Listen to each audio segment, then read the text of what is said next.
Halo, apa kabar semuanya? Bertemu lagi bersama Mimin di channel Alur Film. Pada kesempatan kali ini, admin mau mengupas sebuah film yang cukup seru untuk ditonton. Film ini berjudul The King of the Street yang dirilis tahun 2012. Bercerita tentang seorang mantan gangster yang bernama Yu Feng yang ingin berubah menjadi pribadi yang lebih baik. Yu Feng sendiri sebelumnya dikenal sebagai seorang gangster yang sangat suka bertarung. Bahkan, ia tidak berhenti bertarung sebelum melawannya kalah. Akan tetapi, sikapnya berubah setelah ia keluar dari penjara. Dirinya menyesali perbuatannya dan ingin menjadi pribadi yang lebih baik. Namun, usahanya tersebut tidaklah mudah, dikarenakan ada saja masalah yang muncul yang harus ia hadapi. Kira-kira bagaimanakah keseruan ceritanya? Baiklah, tanpa panjang lebar lagi, langsung aja kita mulai ke filmnya. Namun sebelum itu, seperti biasa jangan lupa sub dan like-nya jika kalian suka.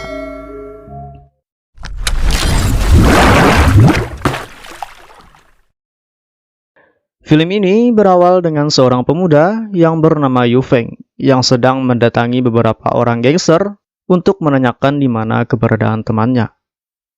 Yu Feng sendiri adalah seorang petarung jalanan yang sangat suka bertarung.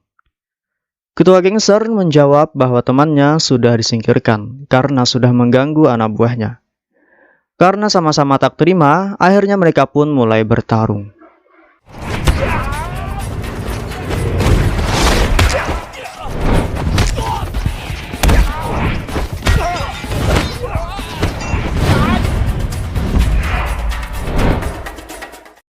Feng yang pada waktu itu hanya seorang diri ternyata mampu memberikan perlawanan terhadap para gangster tersebut. Walaupun pada akhirnya ia harus kalah dan film pun kemudian dimulai.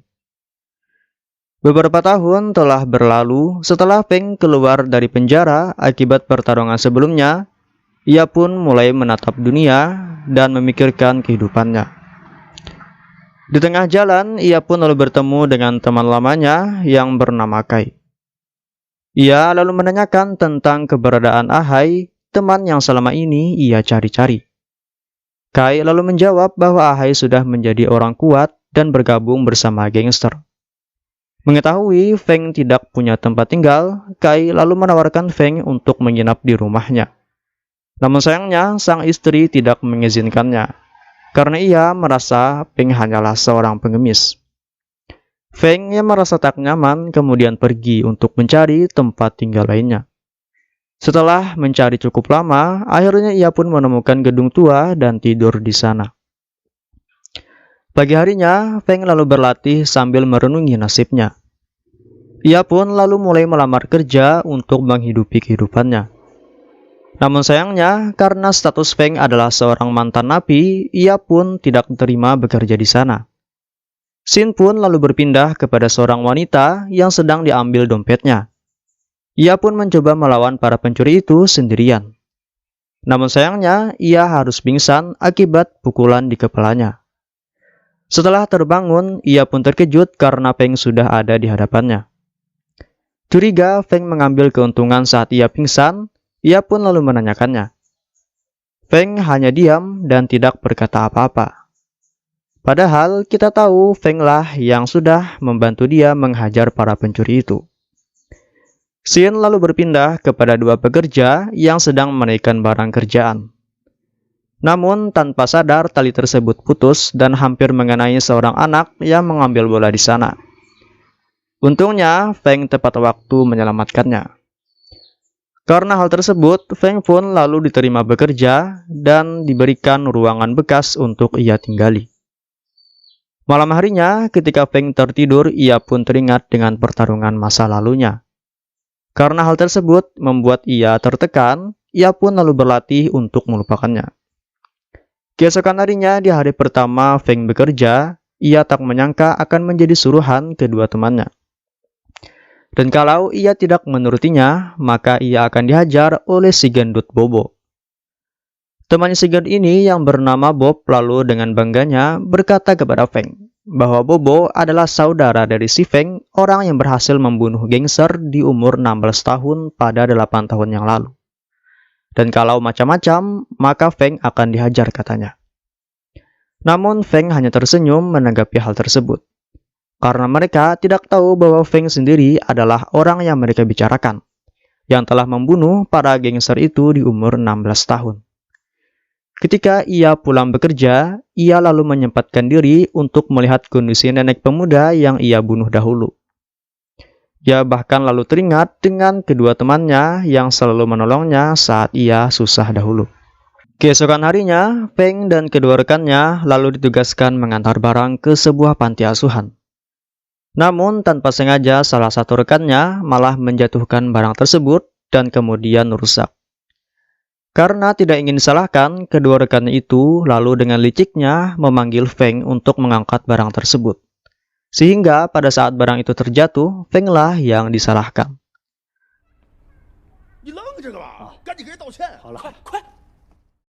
Namun untungnya seorang gadis melihat kejadian itu dan memberitahukan semuanya. Rupa-rupanya gadis itu adalah orang yang ditolong Feng dahulu. Namanya adalah Liwi. Malam harinya, Feng berbincang-bincang dengan Liwi sambil makan malam bersamanya. Rupa-rupanya Liwi adalah relawan di panti asuhan tersebut.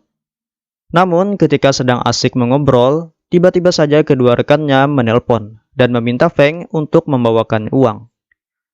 Rupa-rupanya kedua rekan tersebut sedang terlibat perhutangan dengan seorang gangster.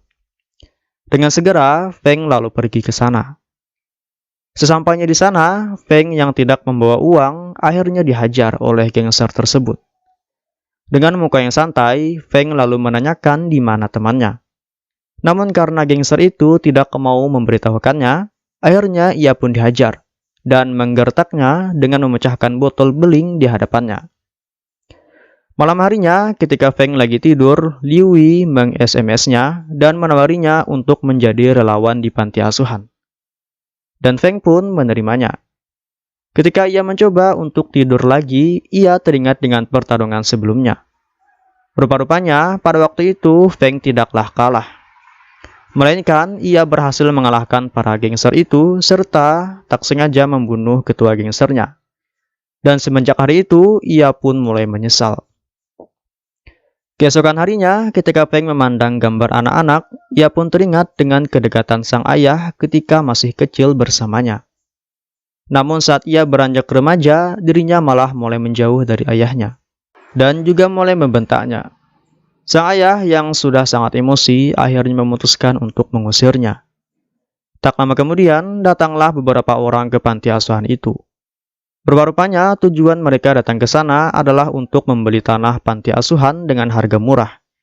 Tentu saja Tuan Zhou sebagai pemilik panti menolaknya. Dengan nada marah, akhirnya mereka pun mulai mengancamnya dan berkata jika Tuan Zhou tidak menyerahkan tanah ini, maka bos mereka yang bernama Tuan Li akan melakukan sesuatu. Tuan Li sendiri adalah bos dari sebuah perusahaan yang mempunyai sifat egois dan anak buah yang dikenal brutal. Malam harinya, Feng lalu bertemu dengan teman lamanya yang ia cari selama ini. Ya tentu saja namanya adalah Ahai. Ahai yang pada saat ini sudah menjadi anggota gangster terkenal menawari Feng untuk bergabung dengannya. Namun, Feng yang saat ini sudah berubah menolak tawaran itu. Ia merasa pekerjaan seperti itu sangatlah salah. Setelah selesai berbincang-bincang, Feng kemudian diberikan tumpangan taksi oleh Ahai. Namun saat ia memasuki taksi itu, sang supir taksi malah menolaknya. Rupa-rupanya ia adalah ayahnya Feng yang masih kecewa dengan dirinya. Keesokan harinya, ketika Feng ingin membantu sang nenek yang ia bunuh cucunya, tiba-tiba saja petugas keamanan datang dan menyuruh sang nenek untuk pindah dari sana. Feng merasa kasihan kemudian menyogok petugas itu agar tidak mengusir sang nenek. Setelah itu, ia pun mulai membantu sang nenek untuk berjualan untuk menebus rasa bersalahnya. Malam harinya, di panti asuhan, para gangster itu mulai sedikit menghancurkan tempat itu. Tuan Zhou yang ada di sana hanya bisa melindungi anak-anak panti. Keesokan harinya, ketika Feng dan Liwi membersihkan tempat itu, lagi-lagi para gangster itu datang dan mengancam Tuan Zhou untuk menjual tanahnya. Namun karena Tuan Zhou tetap bersikeras tidak menjual tanahnya, akhirnya ia pun dihajar. Begitu juga dengan Liu Yi yang ingin membantu Tuan Zhou. Melihat kejadian tersebut, Feng pun mulai turun tangan dan mulai menghajar para gangster itu satu persatu.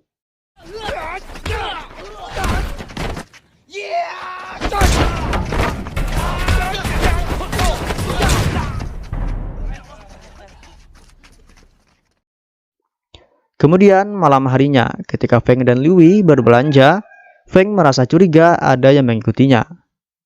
Karena tak mau Liu Yi kenapa-kenapa, ia pun menyuruh Liu Yi untuk bersembunyi.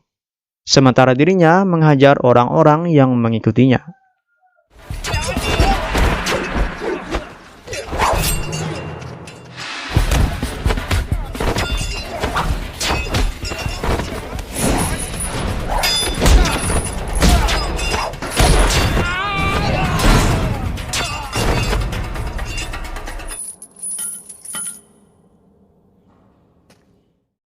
Tak cukup sampai di sana, para gangster itu pun mulai berani menculik salah satu anak panti untuk disandera.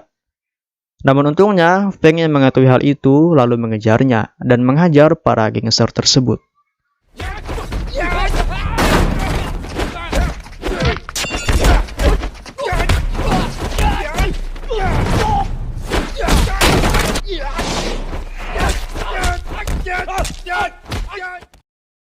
Tak bosan-bosan, keesokan harinya lagi, para gangster itu kembali.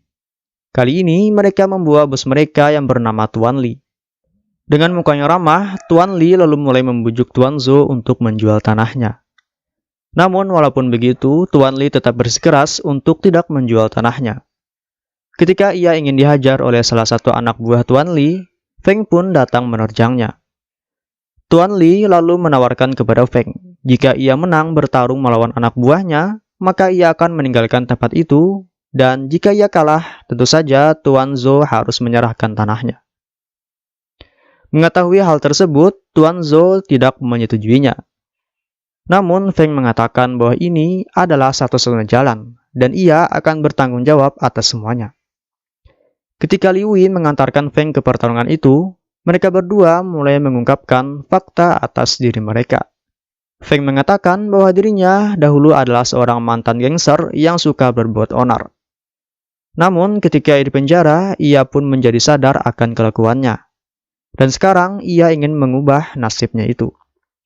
Sedangkan Liu Yi mengungkapkan bahwa dirinya menjadi sukarelawan panti bukan karena suka anak-anak, melainkan karena ada satu anak yang orang tuanya dibunuh oleh ayahnya. Sehingga ia pun menjadi merasa bertanggung jawab merawat anak tersebut.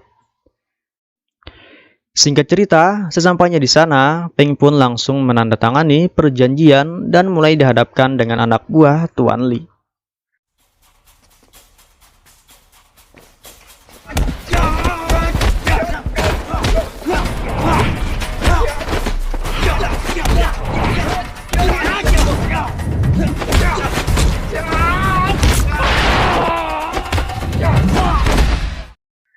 Setelah pertarungan itu dimenangkan oleh Feng, rupa-rupanya pertarungan itu masih belum selesai. Feng kemudian dihadapkan oleh Tuan Li dengan pertarungan yang kedua.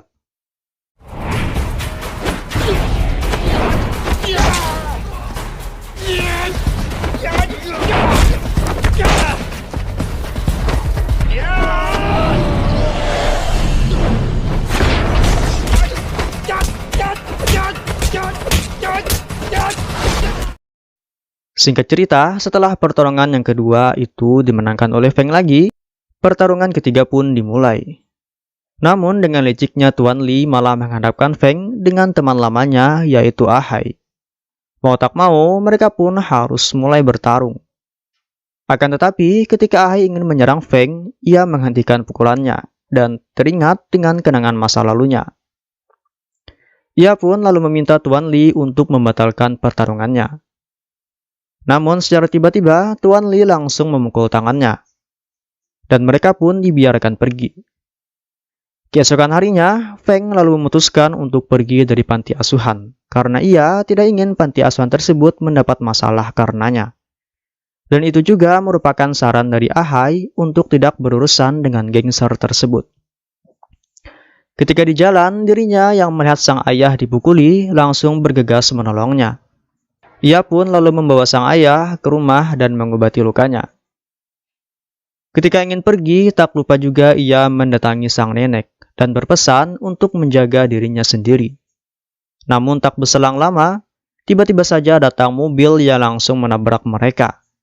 Akibat hal tersebut, sang nenek pun harus dirawat di rumah sakit. Ketika di rumah sakit, Feng menerima telepon bahwa Tuan Zhou diculik oleh para gangster. Karena sudah muak dengan perbuatan gangster itu, ia pun mulai memakai baju petarungnya dan berniat mengakhirinya. Sesampainya di sana, tanpa adanya pembicaraan sedikit pun, ia pun mulai menghajar para gangster itu.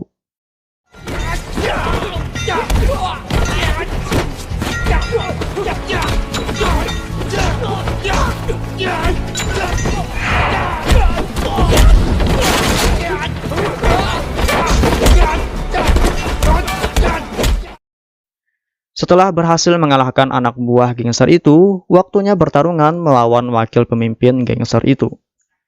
Namun sayangnya, wakil kapten itu juga harus kalah.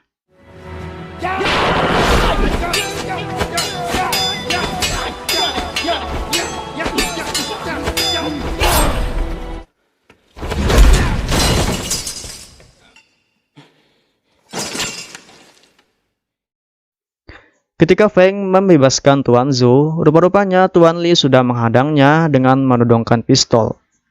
Namun sayangnya Feng berhasil mengais pistol itu dan menembaknya. Setelah kejadian tersebut, Feng harus dirawat di rumah sakit dan teringat dengan pemuda yang ia bunuh dahulu. Beberapa tahun pun kemudian, Feng yang menjalin hubungan dengan Liu Yi bermaksud memberikannya hadiah. Namun ketika ia ingin menaiki mobilnya, tiba-tiba saja ia ditembak oleh seseorang yang misterius. Dan di detik-detik kematiannya, ia pun mulai teringat kenangan bersama Liu Yi dan film pun kemudian selesai.